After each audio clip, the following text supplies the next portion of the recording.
5 minute کا مدرسہ، اسلامی تاریخ، عربوں کی اخلاقی حالت۔ رسول اللہ صلی اللہ علیہ وسلم سے پہلے عربوں کی اخلاقی حالت بہت زیادہ بگڑ چکی تھی۔ ظلم و ستم، چوری و ڈاکہ زنی، زنا اور بدکاری بالکل عام تھی۔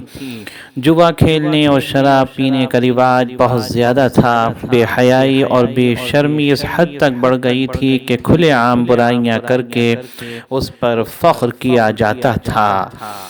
معمولی باتوں پر لڑائیاں ہو جاتی اور پھر برسوں تک جاری رہتی تھیں۔ سود کی نحوست میں پورا معاشرہ جکڑا ہوا تھا۔ عورتوں کے ساتھ انتہائی بے رحمانہ سلوک کیا جاتا تھا۔ انہیں میراث میں حصہ نہیں دیا جاتا تھا اور بعض قبیلے والے لڑکیوں کی پیدائش کو ذلت و رسوائی کا سبب سمجھ کر اپنے ہی ہاتھوں زندہ دفن کر دیا کرتے تھے۔ کمزوروں، یتیموں اور بے کسوں کے ساتھ بڑی ناانصافی برتی جاتی تھی اور ان کے حقوق کو پامال کیا جاتا تھا۔ اس طرح کی اور بھی بہت سی دوسری برائیاں ان میں رواج پا چکی تھیں۔ حضور صلی اللہ علیہ وسلم کا معجزہ، کھجور کے گچھے کا چلنا۔ حضرت ابن عباس رضی اللہ عنہما سے روایت ہے کہ ایک دیہاتی رسول اللہ صلی اللہ علیہ وسلم کی خدمت میں آیا اور کہا کہ مجھے یہ کیسے یقین آئے کہ آپ نبی ہیں؟ آپ صلی اللہ علیہ وسلم نے فرمایا، اگر میں اس کھجور کے خوشے یعنی گچھے کو بلا لوں تو تم میری نبوت کی تصدیق کر لو گے؟ اس نے کہا ہاں۔ آپ صلی اللہ علیہ وسلم نے اس گچھے کو بلایا۔ وہ درخت سے اتر کر رسول اللہ صلی اللہ علیہ وسلم کے پاس آیا اور پھر آپ کے حکم سے واپس چلا گیا۔ دیہاتی فوراً اس معجزے کو دیکھ کر ایمان لے آیا۔ ترمذی۔ ایک فرض کے بارے میں فجر اور عصر پابندی سے ادا کرنا۔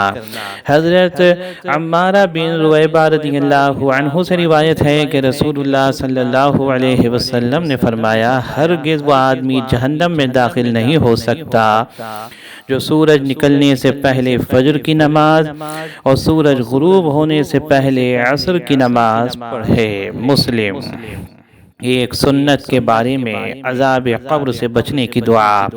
حضرت ابو ہریرہ رضی اللہ عنہ سے روایت ہے کہ رسول اللہ صلی اللہ علیہ وسلم یہ دعا کثرت سے مانگا کرتے تھے، اللہم انی اعوذ بک من عذاب القبر ومن عذاب النار ومن فتنة المحیا والممات ومن فتنة المسیح الدجال۔ ترجمہ: اے اللہ، میں عذاب قبر، عذاب دوزخ، زندگی اور موت کے فتنے اور دجال کے فتنے سے تیری پناہ چاہتا ہوں۔ بخاری۔ ایک اہم عمل کی فضیلت، انصاف کرنا۔ حضرت عبداللہ بن عمرو رضی اللہ عنہ سے روایت ہے کہ رسول اللہ صلی اللہ علیہ وسلم نے فرمایا، انصاف کرنے والے اللہ کے پاس نور کے ممبروں پر ہوں گے اور یہ وہ لوگ ہوں گے جو اپنی حکومت، اہل و عیال اور رعایا کے متعلق انصاف سے کام لیتے تھے۔ مسلم۔ ایک گناہ کے بارے میں فضول خرچی کرنا۔ قرآن میں اللہ تعالیٰ فرماتا ہے، اسراف و فضول خرچی مت کرو کیونکہ اللہ فضول خرچی کرنے والوں کو پسند نہیں کرتا۔ سورہ اعراف آیت نمبر 31۔ دنیا کے بارے میں تمہارے فائدے کے لیے کھانے کی چیزیں۔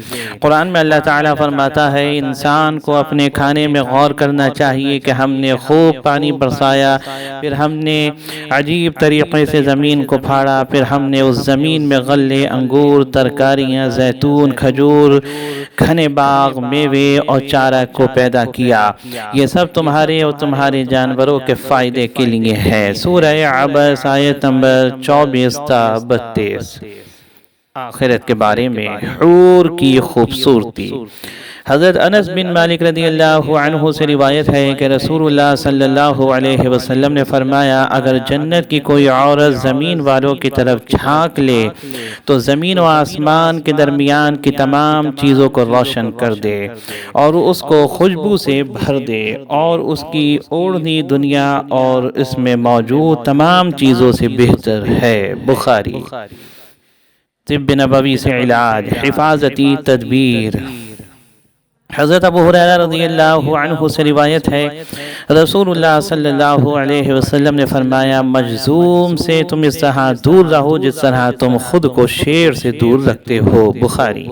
فائدہ: جذام ایک بیماری ہے جس سے سارا بدن خراب ہو جاتا ہے اور تمام اعضاء کی شکل و صورت بگڑ جاتی ہے، اور جب بیماری زیادہ دن تک رہ جاتی ہے تو تمام اعضاء سڑ گل جاتے ہیں۔ نبی کریم صلی اللہ علیہ وسلم کی نصیحت۔ حضرت ابو سعید رضی اللہ عنہ سے روایت ہے کہ رسول اللہ صلی اللہ علیہ وسلم نے فرمایا، جب تم میں سے کوئی شخص جمائی لے تو اس کو اپنا ہاتھ منہ پر رکھ لینا چاہیے، کیونکہ کھلے منہ میں شیطان داخل ہو جاتا ہے۔ مسلم۔